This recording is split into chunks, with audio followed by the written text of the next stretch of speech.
and I'd like to introduce Dr. Carcas. Hi, my name is Dr. Lauren Carcas. I am a medical oncologist. I am board certified in medical oncology, hematology, and internal medicine, but I specialize in the treatment of breast and ovarian cancers, and I have a particular focus in high-risk women's malignancies. So I do see a lot of patients with BRCA mutations and other high-risk mutations. I also do a lot of genetic testing, and I have recently joined the Miami Cancer Institute, which is part of Baptist Health, and I work out of Plantation here in Broward County.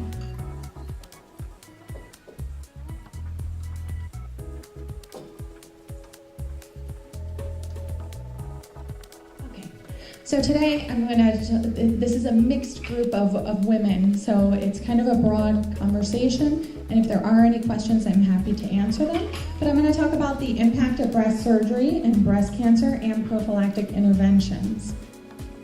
So I'll review a little bit of the epidemiology of breast cancer and hereditary predispositions for breast cancer, and then we'll talk about the role of mastectomy versus breast conservation, emotional impact of mastectomy, patient case, and then becoming whole again, and survival statistics, because a lot of women like to know those things.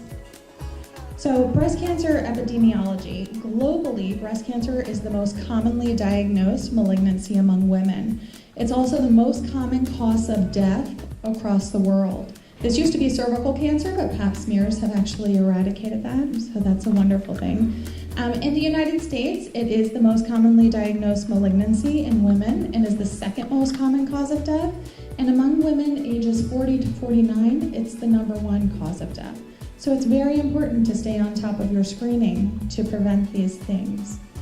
So breast cancer epidemiology. In 2017, an estimated 255,000 women were diagnosed with invasive breast cancer in the United States. That includes all stages, from stage 1 through stage 4.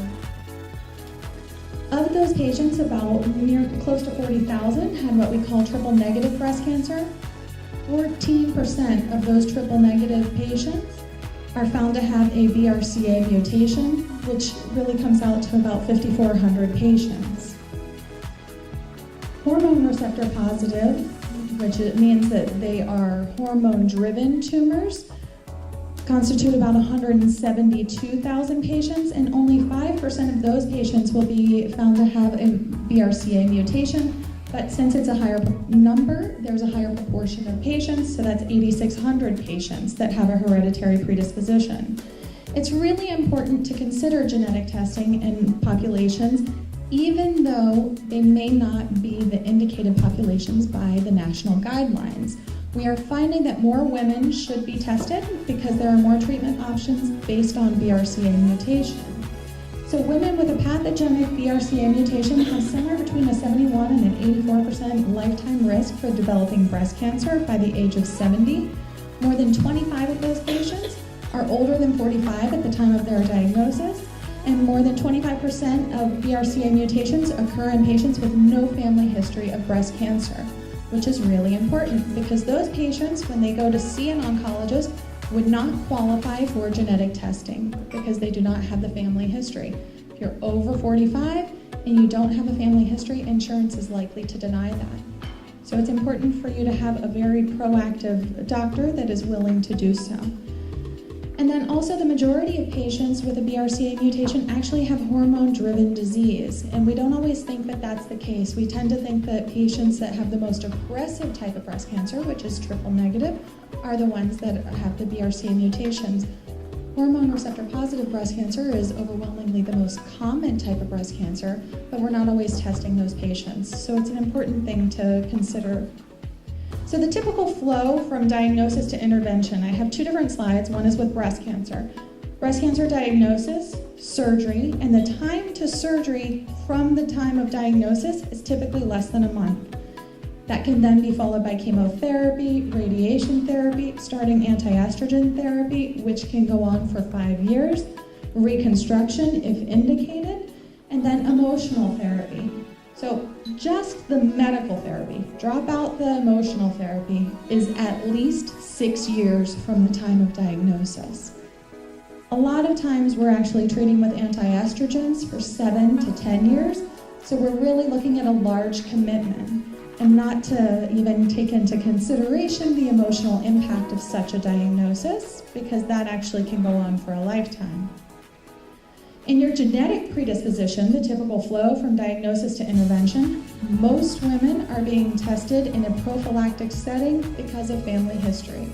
In that situation, they have a lot more time from the time of diagnosis to intervention. It can be years in the short term, perhaps months, but most patients, it's years.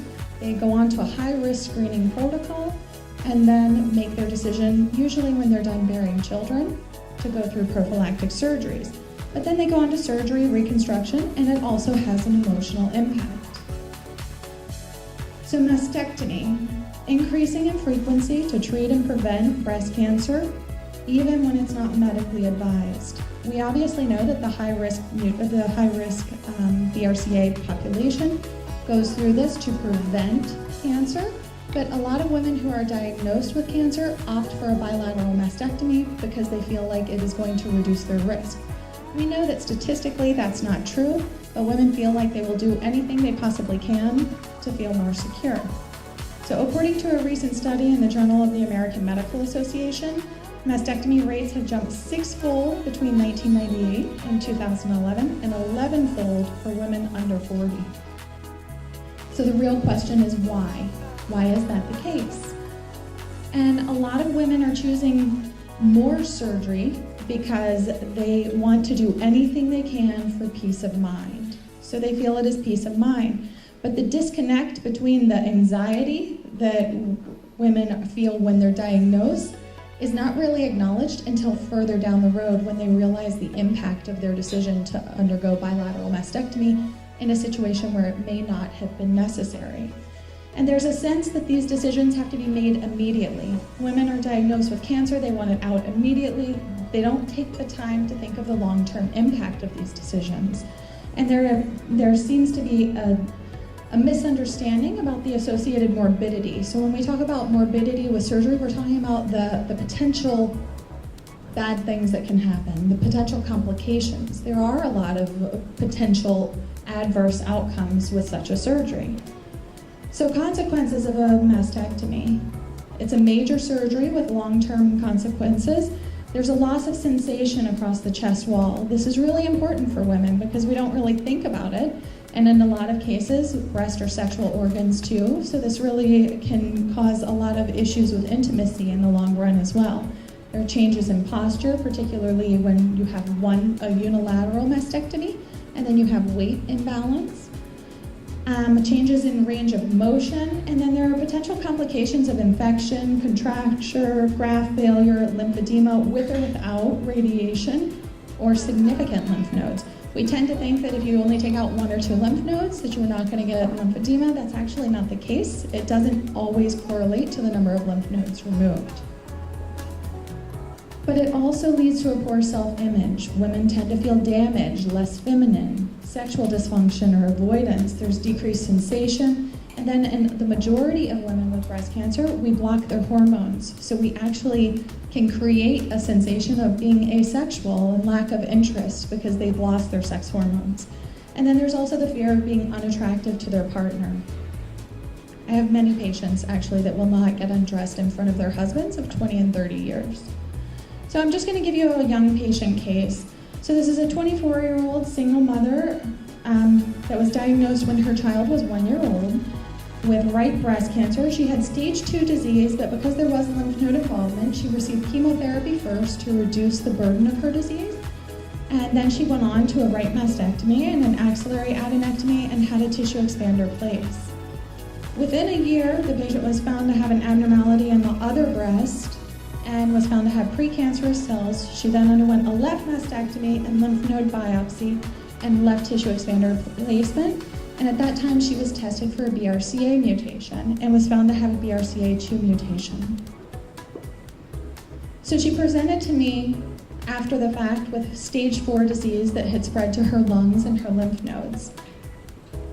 She had still not undergone reconstruction at that time. And when you talk to her, obviously there was concern about how her life is going to play out, having stage 4 disease, incurable disease, and being a young single mother. But she also would tell me that the hardest part over the last 3 years was her ability to accept herself and feel worthy of love. So she felt like she was not feminine, she was embarrassed to have an intimate relationship, but she actually did find a wonderful man who loved her strength, and they ended up getting married last year. But this is not the case for the majority of my patients that are single at the time of their surgeries. So how can we overcome this sense of inadequacy?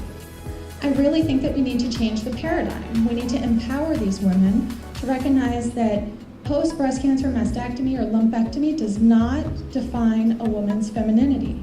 Prophylactic mastectomies in the setting of hereditary predisposition also does not rob a woman of her femininity.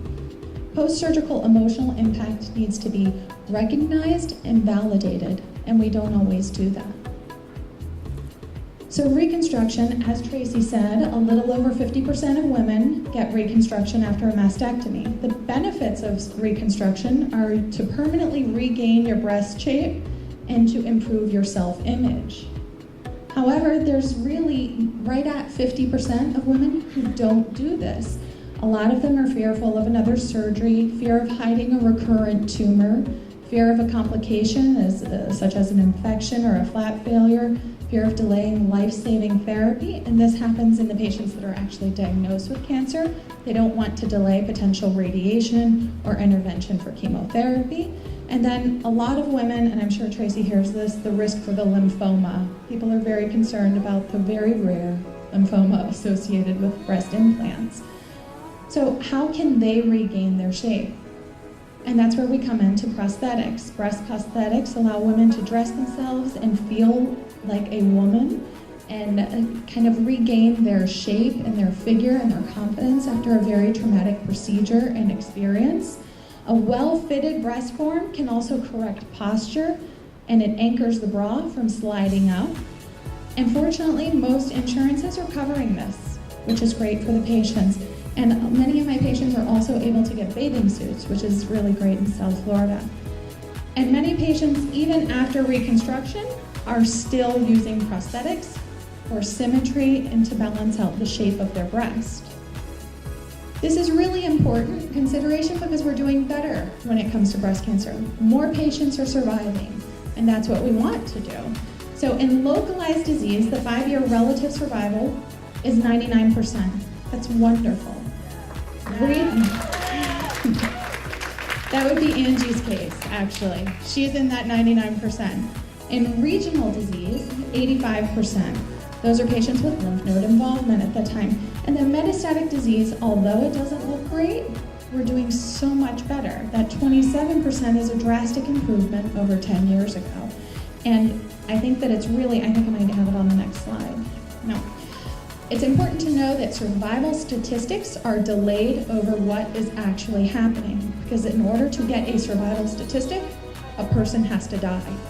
So people aren't dying, so those statistics are delayed to be able to get the number.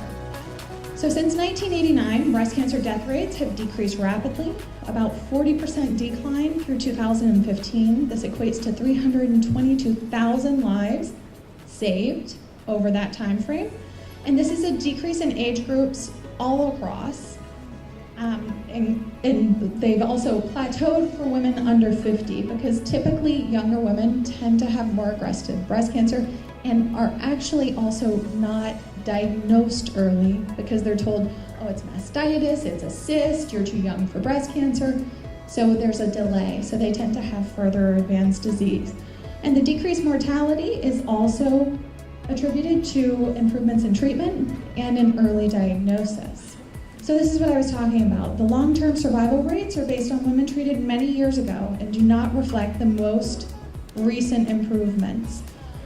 The most recent data that appears to be believable is the 5-year survival after a diagnosis for all stages is 91%. All stages 10 years is 86%, and all stages 15 years is 80%. That's pretty good. So how can we continue to improve these statistics? And this is really important. You need to know your risks. This could go on to a huge talk, and we won't go into all of that because I could talk for an hour on just the risks of breast cancer. But just in short, you should know that lifetime exposure of breast to hormones increases your risk. So you start your periods early, you go through menopause late, that's an increased risk. Obesity, there are 3 sources of estrogen in a woman's body. It's ovaries, adrenal glands, and abdominal fat. Abdominal fat increases your total body estrogen stores, which increases your breast exposure to hormone.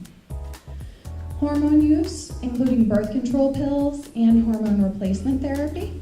Nulliparity, so not ever having children. Not having children, actually, it does increase your risk. And never lactating. Our breasts actually fully mature through lactation. And then the modifiable risk factors are, number 1, obesity, and inactivity. Exercise, we actually know women that walk 30 minutes to an hour, 3 to 5 times a week, decrease their risk of breast cancer by 10%. That's a fascinating statistic, and we don't do it in this country, but it's a huge thing that can be done to reduce your personal risk. Excessive alcohol consumption.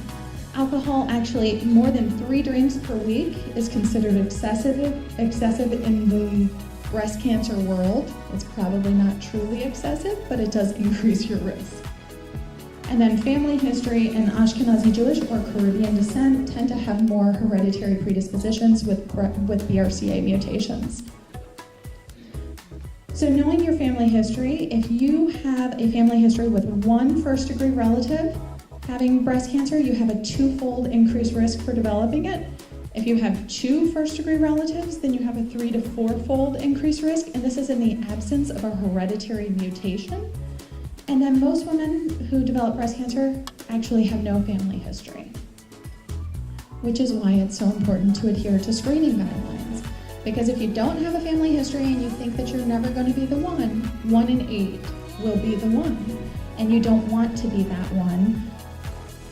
So regular mammogram increases the chance that breast cancer is found early. It actually reduces the risk of dying from breast cancer by about 20%. And the newer techniques of mammography actually may reduce it by about 40%, but no test is perfect. There are false positives. There are biopsies that perhaps were not needed.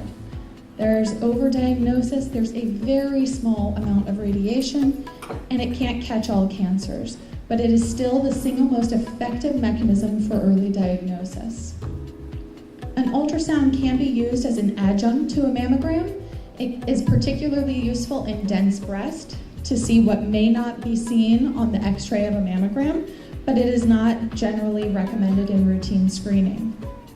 And then an MRI, for those of you that are high risk and are on screening or surveillance, an MRI would be used every other imaging every 6 months, mammogram 6 months later, MRI as an adjunct to screening in the high-risk population. But really the take-home points is that we need to recognize that every woman is different, every breast cancer is different, each patient is unique with their own values and concerns, and we need to validate the raw feelings and feel empowered to be part of the team to assist the healing process. And that's where all of you come in, because you are actually part of the team that puts our patients back together. We can't do it alone. There is a huge medical team that takes care of them, but the issues that they struggle with are far beyond medical. And I really want to thank you all for what you do for my patients and for the breast cancer community, and I really thank you for this opportunity.